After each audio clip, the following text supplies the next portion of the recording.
नमस्कार, मैं जय भगवान शर्मा आपके साथ हूँ नंबर सिस्टम के पार्ट 1 को लेकर। ठीक है, और इसमें आप नंबर सिस्टम यानी कि संख्या पद्धति, इसमें आप संख्याओं के बारे में पढ़ेंगे। ठीक है, बिल्कुल जीरो लेवल से, जीरो से ही आप पढ़ेंगे बिल्कुल। और जीरो के बारे में थोड़ा सा समझ लो। जीरो की खोज आर्यभट्ट ने की थी ऐसा सब मानते हैं, लेकिन एक बात और इसमें छुपी हुई है कि जीरो की खोज आर्यभट्ट से पहले भी दिगंबर जैन मुनि हुए 5वीं शताब्दी यानी 5वीं सदी के मध्य कर दी गई थी। दूसरी बार आर्यभट्ट ने क्या किया, आर्यभट्ट ने संख्या ली, जैसे उसने सबसे पहले 1 लिया और जीरो को आगे और पीछे लगा के देखा तो उससे रिजल्ट मिलना स्टार्ट हो गया। ठीक है, संख्याओं का रिजल्ट मिला यानी संख्या यूज होनी स्टार्ट हो गई। संख्या जैसे 10 में से उसने एक के आगे 1 लिया, एक के आगे 0 लगाया, 10 बना। 10 में से उसने 9 घटाया तो 1 मिल गया फिर से। ठीक है, तो इस प्रकार रिजल्ट मिलना स्टार्ट हो गया और जीरो की खोज हुई। और ये जानकर खुशी होगी कि वो एक भारतीय थे जिनका संबंध महाराष्ट्र राज्य से था। ठीक है, आर्यभट्ट। और इस पर एक क्वेश्चन और है, जनरल नॉलेज का बनता है, वैसे मैथ में नहीं चलना चाहिए, कि भारत का पहला जो सैटेलाइट है यानी उपग्रह है वो आर्यभट्टी है। ठीक है, इस बात को ध्यान रखते हुए अब जीरो की जब खोज होगी तो इससे ही यह संभव हो सका कि जो पर हमारी पृथ्वी है उसकी परिधि के बारे में भी इसी जीरो की खोज ने संभव किया कि उसकी परिधि को भी हम ज्ञात कर सकते हैं। अब हम संख्या पद्धति को ध्यान से देखेंगे, मुख्य रूप से 3 भागों में पढ़ेंगे। नंबर 1, आपको मैंने छोटे छोटे टॉपिकों में इसको डिवाइड कर दिया है। आप बाइनरी यानी कि द्विआधारी पद्धति,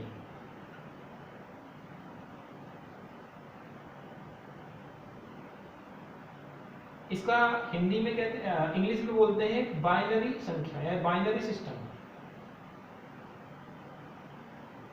बोल दो या पद्धति बोल सकते हैं। ठीक है, नंबर 2 पे आप दशमलव सिस्टम पढ़ेंगे, दशमलव पद्धति।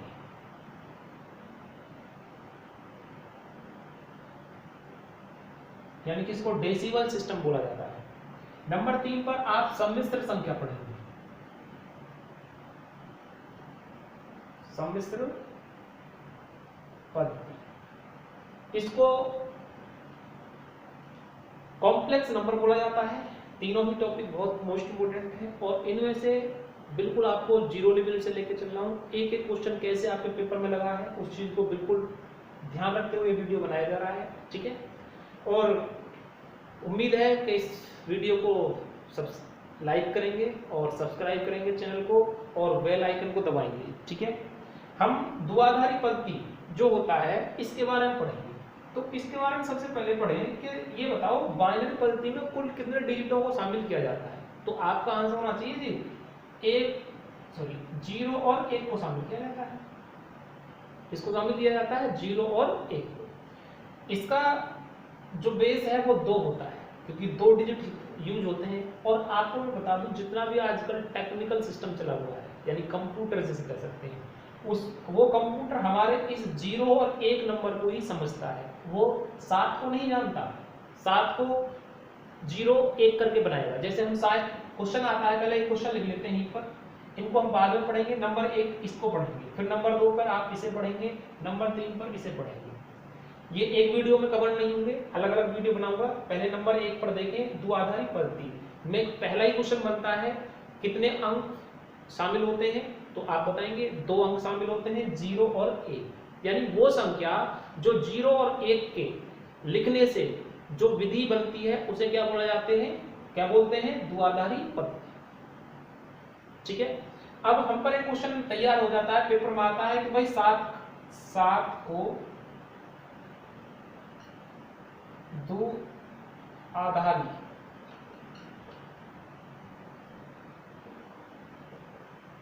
पद्धति में बदलें।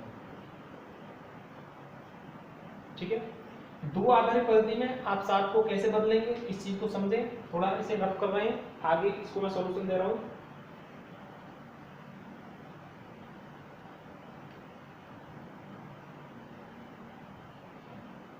7 तो इसमें कितने अंक शामिल होते हैं 2, 0 और 1, तो इसका बेस आप मान के चलेंगे 2।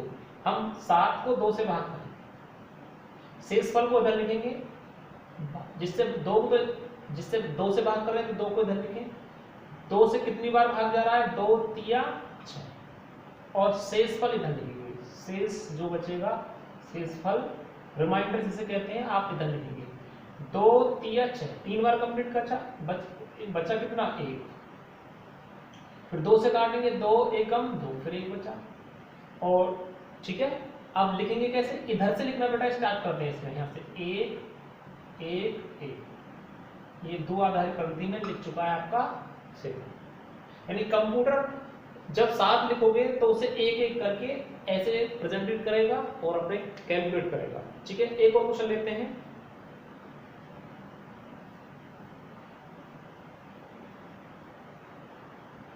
आपसे पूछा जाए 41 को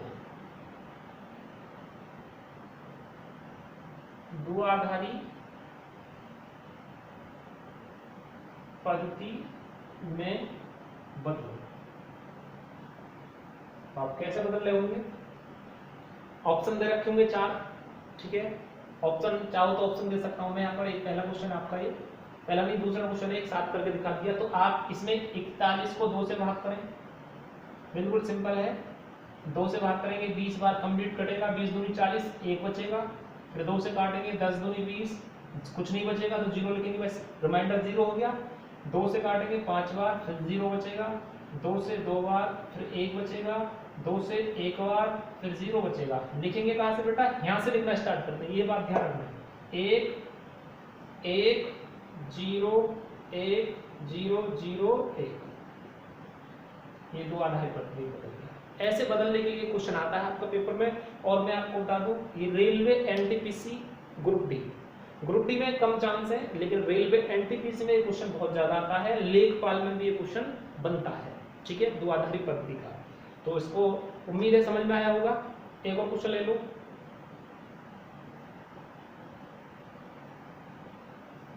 जैसे कि आप बदलें 135 को बदलें, 2 आधारित 135 को बदलना है और कोशिश कीजिए मेरे साथ। 135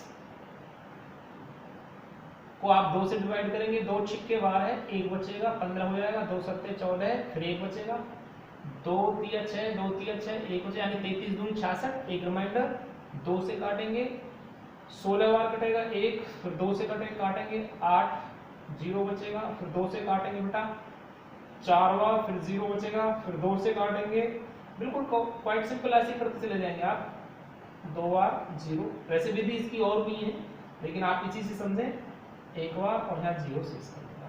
लेकिन आप एक बात समझनी है, लिखना इधर से है, जो शेष पर लास्ट में बचा इधर से लिखना स्टार्ट करें। एक पहले ये नंबर ये, फिर 1 2 3 4 4 0 लगाओ, फिर 1 2 3 लिख दो। ये बदल गया आपका 2 आधारी पद्धति। उम्मीद है समझ में आ रहा होगा। ठीक है, तो कोई भी संख्या ले सकते हो, 140 141 एक बदलने के लिए क्वेश्चन आ सकता है पेपर में। और इसी चीज को ध्यान रखते हुए क्वेश्चन बनता है इसमें। और जैसे एक क्वेश्चन और ले लेते हैं। कंप्लीट हो गया।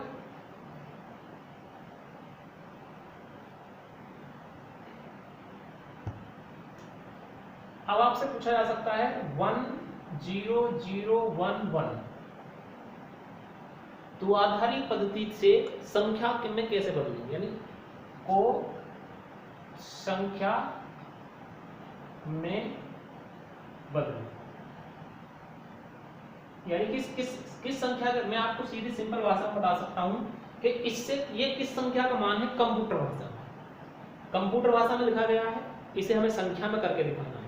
ठीक है, तो देखो ध्यान से, इधर से स्टार्ट करेंगे बेटा आपके से 1 से 1 और इसका बेस हमने बताया था किससे डिवाइड कर रहे थे आप 2 से, तो इसमें भी 2 ही रखेंगे लेकिन 2 की पावर 0 से स्टार्ट करेंगे। फिर ये वाला अंक लिखेंगे 1 2 की पावर 0 1, फिर 0 गुणा 2 की पावर 2, फिर ये वाला 0 2 2 की पावर 3, फिर ये वाला 1 2 की पावर 4। तो आप ध्यान दें 2 की पावर 0 यानी किसी की पावर 0 हो उसका मान 1 होता है, यानी हम आपकी भी पावर 0 कर दें तो उसका मान भी 1 होगा, सिर्फ समझने के लिए, ठीक है। यानी कि a की पावर 0 कर दें उसका मान भी 1 होता है। इसी बात को ध्यान रखते हुए इसका मान 1 हो जाएगा, 1 में 1 गुणा करेंगे 1, 2 की पावर 1 2, 2 एकम 2, और इसमें 0 आ रहा है तो 0 हो जाएगा, 0 को इसमें गुणा करेंगे ये 0 ही हो जाएगा, और 2 दूनी 4 दूनी 8 दूनी 16, 2 की 4 बार गुणा करेंगे 16, 16 एकम 16। तो आप बताएंगे 16, इन सबको ऐड कर दो बेटा, जोड़ दो, 16 और 2 18 और 1 19, ये 19 संख्या को लिखा गया है। किसको लिखा गया है? 19 को। 19 का जो कंप्यूटर भाषा में मान है वो ये है, ठीक है। चलो एक और क्वेश्चन सॉल्व करते हैं।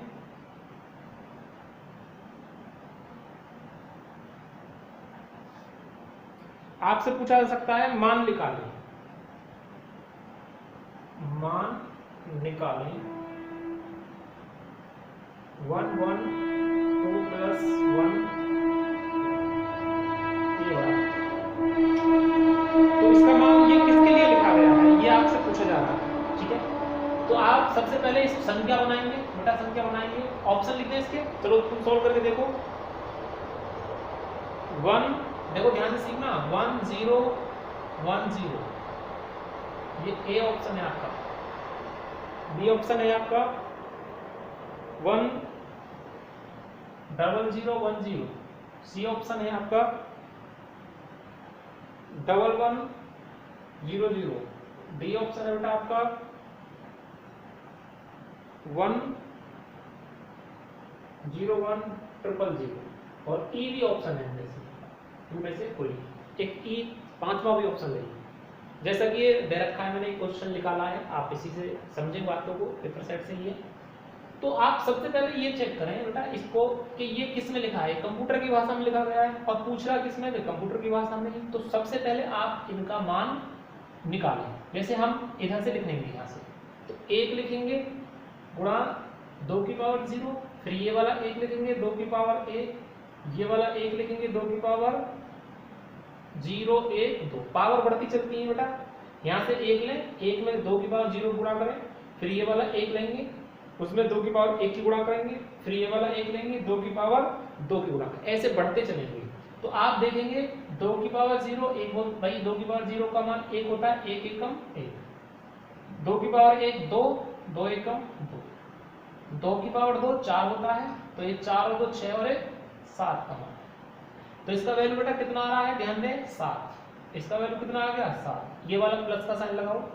उसके बाद इसने 11 को कैसे लिखा है, 11 इसको कैसे लिखा है, तो ये वाला 1 ले 2 की पावर 0, फिर ये वाला 1 लेंगे 2 की पावर 1, तो आप बताएंगे भाई 2 की पावर 0 1 1, 2 की पावर 1 2 2, यानी 2 और 1 3, इसका वैल्यू 3, ये टोटल कितना आ गया 10। ये 10 संख्या को लिखा गया है, किसको लिखा गया है 10। तो आपसे अब मैं क्वेश्चन ये बन सकता है कि 10 को बाइनरी पंक्ति में कैसे लिखेंगे। तो 10 को बाइनरी पंक्ति में कैसे लिखते हो बेटा, 2 से भाग करेंगे 5 बार, 0 शेष, 2 दूनी 4, 1 शेष, 2 से काटेंगे 1 बार, और कितना बचा बेटा 0 शेष, और लिखेंगे किधर से, इधर से 1 0 1 0, और इसकी पावर ये आप बता सकते हैं क्वेश्चन को, या तो यहाँ 2 लिख भी सकता है ऑप्शन में और इसको काट भी सकता है। तो आपका सही आंसर 1 0 1 0 पहला वाला ठीक हो। यानी पहले आपने क्या करा, दोबारा समझा क्वेश्चन को, पहले इसको संख्या बनाया। तो ये 111 किसका मान होता है 7 का, 11 किसका मान होता है 3 का, ठीक है। ये बदलना समझ में आ गया। अब हमें क्या करना है, दोनों को ऐड कर लो, तो 7 और 3 बेटा कितने हो गए 10। अब 10 को फिर से बाइनरी संख्या में चेंज करना है, यानी 10 को हम कंप्यूटर भाषा में कैसे लिखते हैं, तो 10 को हम 2 से डिवाइड करते जाएंगे और यहाँ से लिखेंगे, तब तक 1 नहीं आएगा तब तक काटते हैं, 1 0 1 0 1 0 0, आंसर आ गया। उम्मीद है समझ में आया होगा, ठीक है। चलते हैं, इसमें इतना ही पढ़ाना है मुझे। ये द्विआधारी पंक्ति में सिर्फ यही क्वेश्चन आता है, इसे समझें ध्यान से, और अगर अच्छा लगा तो वीडियो को लाइक करें और चैनल को सब्सक्राइब करें, क्योंकि मैं लगातार वीडियो दूंगा, और बेल आइकन को जरूर दबाएं जिससे कि वीडियो लगातार आपको मिलते रहें। जिन्होंने सब्सक्राइब कर लिया उनको कोई दिक्कत नहीं है, जिन्हें नहीं किया है वो कर लें, क्योंकि पार्ट 1 ये चल रहा है, पार्ट 1 पार्ट 2 पार्ट 3 करके आपको वीडियो मिलती रहेंगी। और जल्दी से जल्दी कोशिश करो कि लाइव आने का सिस्टम बन जाए, सब्सक्राइब करवाएं चैनल को और बढ़िया अच्छी तरह से पढ़ाएंगे आपको। चलते हैं नंबर 2। मैंने आपको बाइनरी सिस्टम खत्म हो गया। नंबर 2 में मैंने आपको समझाया था दशमलव,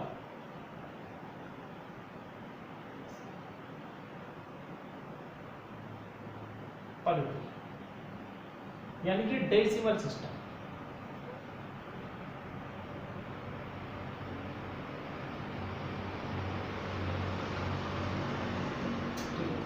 आप सर सबसे पहले जैसे उसमें एक क्वेश्चन उठा था कि भाई ये बताओ दशमलव पंक्ति में, ध्यान देना, एक क्वेश्चन बना के नोट कर सकते हो अपनी डायरी में कि दशमलव पंक्ति में कुल कितने अंक होते हैं। तो आप बताओगे जी 10 होते हैं। कौन कौन से होते हैं? 0, 1, 2, 3, 4, 5, 6, 7, 8, ये 10 अंक होते हैं। सीडीएस में क्वेश्चन पूछा गया था ये, दशमलव पंक्ति में कुल कितने अंक होते हैं, सिंपल सा क्वेश्चन पूछा गया था। बिल्कुल एक एक छोटे छोटे क्वेश्चन जो मैंने पेपरों में अध्ययन किया है, बिल्कुल पेपर के थ्रू बताऊंगा एक एक क्वेश्चन को, जो पेपर में पूछा जा चुका है, हर पेपर में पूछा गया है। और ये अनुभव जुड़ रहा है आपके सामने, ठीक है। और चाणक्य नीति भी यही कहती है कि दूसरे के साथ से लिया गया अनुभव हमेशा आपको आगे रखेगा, और आगे रखने के लिए अपने आप को, ठीक है, जुड़े रहें। बिल्कुल जब पढ़ोगे धीरे धीरे सारी चीज़ों को जब मैं बताऊंगा तो अनुभव का तुझे पता चलेगा, अभी कुछ नहीं कह सकते हम, ठीक है। और ये उनके लिए कह रहा हूँ जो हमसे पहली बार जुड़ रहे हैं बच्चे, ठीक है, जो हमारे पास पढ़ते हैं ऑफलाइन में बच्चे इतने, उनको तो पता ही है सब कुछ।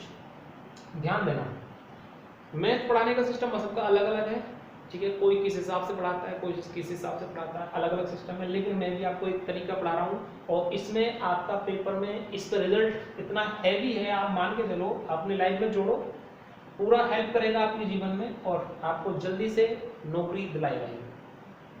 क्योंकि अभी कुछ नहीं है, अभी जैसे धीरे धीरे पढ़ोगे जब बातें बनेंगी सारी, ठीक है। और ये मैं इसमें पढ़ाई नहीं कर रहा हूँ, मैं अपनी कभी ये सोच रहे हो कि यूट्यूब के माध्यम से पढ़ाई कर रहे हैं, सब्सक्राइब की वजह से कर रहे हैं, नहीं, बिल्कुल आप पढ़ें एक एक चीज़ को, अगर समझ में आए तभी चैनल को सब्सक्राइब करें, अगली वीडियो तभी देखें। 0, 1, 2, 3, 4, 5, 6, 7, 8, 9, इसमें आपसे पूछा है दशमलव पंक्ति या डेसिमल सिस्टम में कुल कितने अंक होते हैं, तो आप बताएंगे जी 10 होते हैं। कितने होते हैं? 10। अब हमें क्वेश्चन ये बनता है, एक क्वेश्चन यहाँ पर मैं नोट कर देता हूं कि इन्हीं से संख्या बढ़नी स्टार्ट होती है। जैसे कि सबसे पहला क्वेश्चन एक बना हुआ है, देखो एक पेपर में आया हुआ, एसएससी में पूछा हुआ है, एसएससी 10+2, जिसे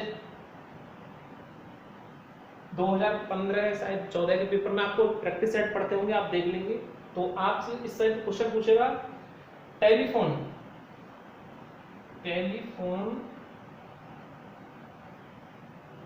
डायरेक्टरी के सभी अंकों का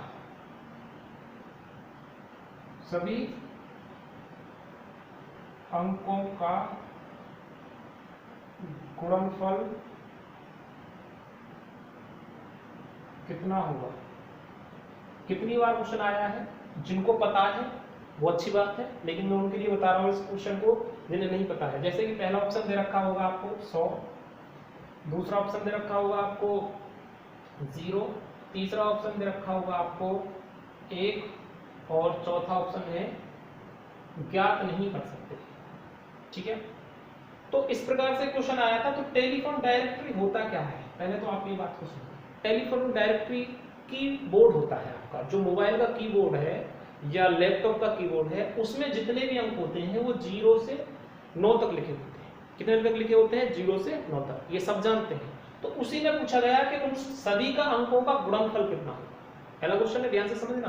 पहला क्वेश्चन तो ये था दशमलव पंक्ति में कुल कितने, यानी डेसिमल सिस्टम में कुल कितने अंक होते हैं, तो आप बता देंगे जी 10 होते हैं। 10 कौन कौन से होते हैं? 0 से 9 तक के होते हैं।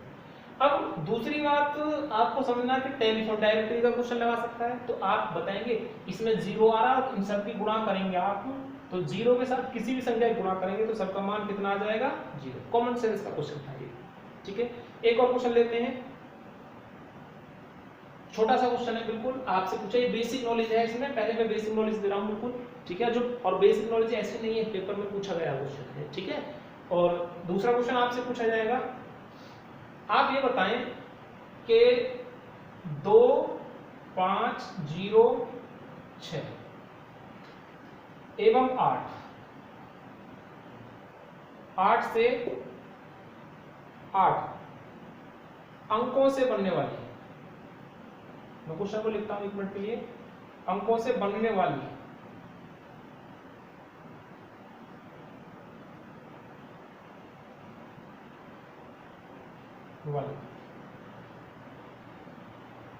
5 अंकीय है,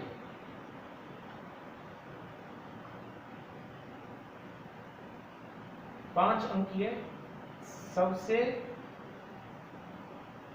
बड़ी और सबसे छोटी संख्या का अंतर कितना होगा। ये बेटा पूछा गया क्वेश्चन है, बिल्कुल होगा। और इसमें लिखा गया है अंकों की पुनरावृत्ति अनुमत नहीं है, अंकों की पुनरावृत्ति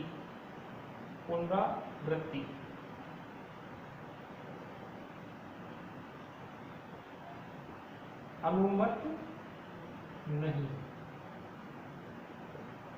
पुनरावृत्ति का अर्थ होता है रिपीटिंग, यानी संख्या रिपीट नहीं होनी चाहिए, ठीक है। यानी समझ में आ रहा बात, जैसे 5 को एक बार ही प्रयोग कर सकते हैं, 2 बार 5 का प्रयोग नहीं कर सकते, ऐसा एक 5 अंकों का डिजिट चाहिए, उसे बड़ा भी चाहिए और छोटा भी चाहिए। देख तो सब हो रहा है। तो हम सबसे पहले बड़ा लिखेंगे, बड़ी संख्या, ठीक है। और बड़ी संख्या लिखने से पहले आप बड़ी संख्या मत लिखो, डायरेक्ट बड़ी संख्या मत लिखो, आप आरोही असेंडिंग और डिसेंडिंग ऑर्डर तो जानते होंगे साहब, ठीक है। आरोही अवरोही क्रम, तो पहले अवरोही क्रम लिखिए, और एक होता है आपका आरोही क्रम। इन्हीं से बनेगी 5 अंकों की सबसे बड़ी और सबसे छोटी संख्या। इसके मैंने ऑप्शन नहीं लिखे हैं, ठीक है, आप ऑप्शन देख लेंगे।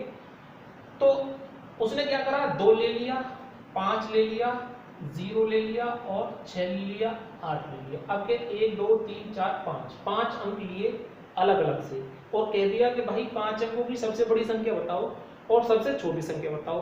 और या तो 5 अंकों की बड़ी संख्या पूछ सकता है या 5 अंकों की छोटी संख्या, 2 क्वेश्चन, या फिर दोनों का अंतर पूछ सकता है। पॉइंट क्लियर है, क्वेश्चन समझ में आ गया है। अब वो कह रहा है अंकों की पुनरावृत्ति नहीं होनी चाहिए, अनुमत नहीं है, तो हमें ये पुनरावृत्ति का रिपीटिंग नहीं होनी चाहिए, नहीं क्वेश्चन जो इसमें डिजिट दिया है वो रिपीट नहीं होना चाहिए। Clear point. चलो सबसे पहले अवरोही क्रम लिखते हैं। अवरोही क्रम क्या होता है, इसमें आपका ब लिखा है, दिखाई दे रहा है ब, ये वाला ब दिखाई दे रहा है। तो सबसे पहले ब आ रहा है, तो सबसे बड़ी संख्या से स्टार्ट करते हैं, अवरोही क्रम बड़ी संख्या से स्टार्ट करते हैं और छोटी संख्या की तरफ चलते हैं। और इसी चीज को हम कह सकते हैं घटता क्रम, हम इसे क्या बोल सकते हैं, घटता। ये कंफ्यूजन मिटाने के लिए कि इसमें बे आता है और बड़ी संख्या से स्टार्ट करेंगे। तो बेटा बड़ी संख्या कौन सी है, 8, फिर कौन सी है 6, फिर है 5, फिर 2। तो 5 अंकों की सबसे बड़ी संख्या कौन सी बन गई, 86520। ऐसे ही आप छोटी संख्या लिखेंगे तो जी इसका उल्टा होता है बेटा, आरोही क्रम इसका उल्टा होता है 0 2 5 6 8, ठीक है, 0 2 5 6 8। और लेकिन ये इसमें 0 का कोई वैल्यू नहीं होता, तो ये कितने अंक हुए, 1 2 3 4। तो इसे 5 अंकों की संख्या बनाने के लिए इस 0 को पहले से उठाकर ना तो यहाँ लगाएंगे, ना यहाँ लगाएंगे, ना यहाँ लगाएंगे, पहले अंक पे लगाएंगे, 2 के आगे लगाएंगे 0। तो 5 अंकों की सबसे छोटी संख्या 20,568 और बड़ी संख्या हो गई 86,520। क्या कंफर्म हुआ क्वेश्चन, नहीं हुआ। अब अंतर कह रहा बेटा, तो अंतर कैसे करेंगे, दोनों में से माने 86,520 में से आप 20,568 माइनस कर देंगे, तो 2 बचेगा 5 हो गया, 14 में से 5 गया 9, 6, 8 में तो गया 6। ये सब आपका आंसर।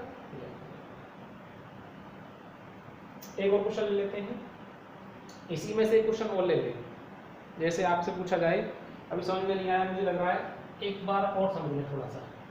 इन डिजिटों को हटा देते हैं यहाँ से, ये हटा देते हैं, ये ले लें 0, 1, 2,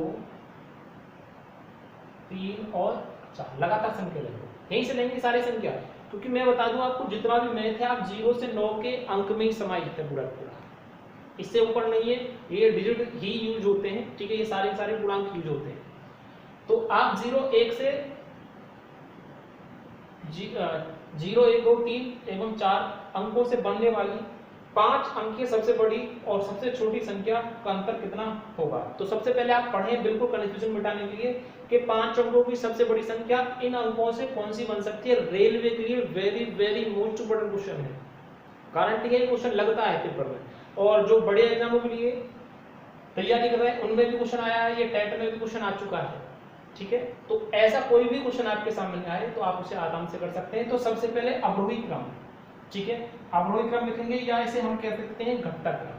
तो अवरोही क्रम में बे आता है तो बड़ी संख्या उठाएंगे इसमें से 4, फिर 3, 2, 1, 0। तो ये आपकी बड़ी संख्या लिखी, कैसी संख्या लिखी गई है, बड़ी संख्या। आप छोटी संख्या कैसे लिखेंगे, इसका उल्टा कर दो, 0, 1, 2, 3, 4। लेकिन इस 0 को अगर हम हटा दें तो ये 1234 बना, क्योंकि किसी भी संख्या के आगे 0 लगाएंगे तो उसका कोई वैल्यू नहीं होता है। तो इस 0 का यहाँ पर लग रहा था, भाई 0, 0, 1, 2, 3, 4 लिख दिया, इसका कोई वैल्यू नहीं, तो इसको उठा के यहाँ लगाएंगे ना, यहाँ देखो ध्यान देना, मैंने यहाँ पर लगाया, एक अंक के बाद लगाएंगे तो ये छोटी संख्या बनेगी। कौन सी संख्या बनेगी, छोटी। अब आपसे कहे योग बताओ तो दोनों को जोड़ दो, आपसे अंतर बताओ दोनों को घटा दें। ऐसे क्वेश्चन आपके सामने आते रहते हैं, समझ में आ रही होगी बात। एक और क्वेश्चन बनता है इस पर ही, इसमें से एक क्वेश्चन और निकलता है, उसे भी देखें। बहुत चीजों को आराम से पढ़ें, गारंटी एक क्वेश्चन को बिल्कुल एक भी क्वेश्चन नहीं छूटेगा, ठीक है। और धीरे धीरे पेपर सेट तैयार होता चला जाएगा, और मैं अगर कुछ कोई भी क्वेश्चन यहाँ से भी छूट जाता है, मेरे दिमाग से निकल जाता है, तो उसे मैं पेपर सेट में कन्वर्ट कर लेता हूँ। तो पेपर सेट भी आपका ऑनलाइन ही कराएंगे, ठीक है, तो उस चीज के लिए बिल्कुल तैयार रहें। अब आपका क्वेश्चन बनता है कि भाई यहां से संख्या ले लो, ये वाली 34, 56 में 4 के स्थानीय मान, स्थानीय मान समझते हो, प्लेस वैल्यू। और क्वेश्चन बेटा ये ध्यान रखना, या क्वेश्चन लिख लो तुम्हारी मर्जी, कैसे भी हैंडल कर सकते हो क्वेश्चन को। स्थानीय मान यानी कि प्लेस वैल्यू, और अंकीय मान। अंकीय मान होता है फेस वैल्यू, ठीक है, इसे जातीय मान भी कह देते हैं, ठीक है। अंकीय मान कह दो या जातीय मान कह दो, या इंग्लिश में बोल देते हैं फेस वैल्यू। मान में क्या अंतर है, आपका क्वेश्चन ही है तैयार। और आप बताएंगे जी 4 का स्थानीय मान, पहले आप स्थानीय मान निकालना सीखिए, स्थानीय मान। आप स्थानीय मान इधर निकाल लें और जातीय मान इधर निकाल लें, थोड़ा सा जातीय मान ध्यान दें, अंकीय मान कह दूं, जातीय मान कह दूं, या करके लिख लो कभी कंफ्यूजन हो। अंकीय मान इंग्लिश में क्या बोलते हैं बेटा, इसे स्थान मतलब प्लेस, जाति मतलब किसी समुदाय के बारे में बात कर रहा है, ठीक है। अंक तो किसी जाति का अंक जिस नाम से पुकारा जाता है उसे बोलते हैं फेस वैल्यू। एक मिनट,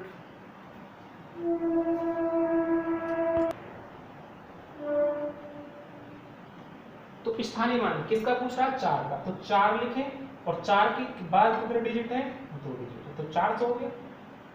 ऐसे 5 का पूछता तो 5 लिखते, 5 के बाद कितने डिजिट, 50 हो जाता। क्लियर हो रहा पॉइंट। आपसे 6 पूछा था, 6 के बाद कोई अंक नहीं तो 6 हो जाता। आपसे 3 का पूछ रहा, 3 के बाद कितने डिजिट हैं? 3 हो जाता। तो स्थानीय मान इस प्रकार निकाल दें। ये छोटा सा टॉपिक है, इसे आप समझ लें। 400 हो गया। जाति मान कैसे निकालेंगे? जिस समुदाय को जिस नाम से पुकारा जाता है वही उसकी जाति होती है। जैसे 4 का स्थान जातीय मान, अंकीय मान पूछ रहा है, जातीय मान पूछ रहा है, तो 4 का जातीय मान 4 होगा। अब बेटा वो कह रहा है दोनों में अंतर बताओ, दोनों में अंतर। तो 400 में और 4 घटा देंगे, कितना बचेगा? 436। इसका क्वेश्चन आ जाता है, एक इस टाइप से भी क्वेश्चन आ जाता है। और इन सारी चीजों को ध्यान रखते हुए क्वेश्चन को समझेंगे। उम्मीद है क्वेश्चन समझ में आए होंगे। तो इससे आगे का जो पार्ट आपको डेसिमल सिस्टम है वो पार्ट 2 में पढ़ाया जाएगा। ठीक है, नमस्कार।